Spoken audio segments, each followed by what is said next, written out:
What happens when a hurricane tests a nation's preparedness in the shadow of political turmoil? Erin, currently swirling in the Atlantic, might just be the answer. As the first tropical storm of the season, it's poised to become a hurricane, and with it comes a pressing question. Is America truly ready for the storm of the century? But here's where it gets controversial. The Trump administration's recent cuts to weather and emergency response agencies could turn this test into a catastrophe. Let's unpack why. The Atlantic hurricane season, which runs from June 1st to November 30th, is already shaping up to be more active than usual. Forecasters predict up to 18 named storms this year, with 5 potentially escalating into major hurricanes.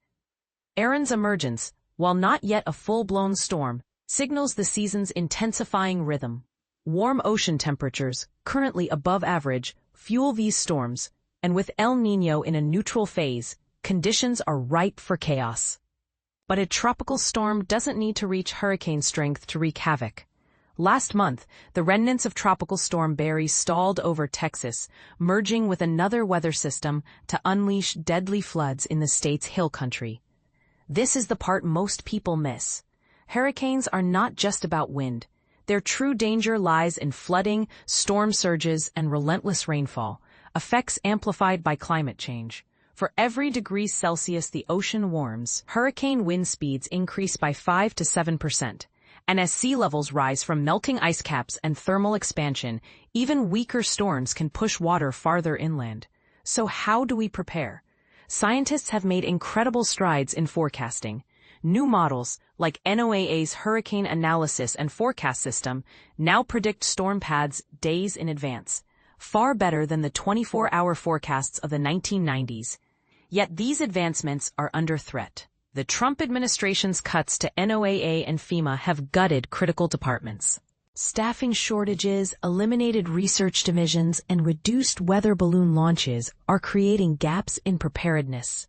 For instance, the National Weather Service is scrambling to rehire hundreds of employees after mass layoffs, while emergency responders are being told bluntly that federal help may not arrive when needed. Here's the rub.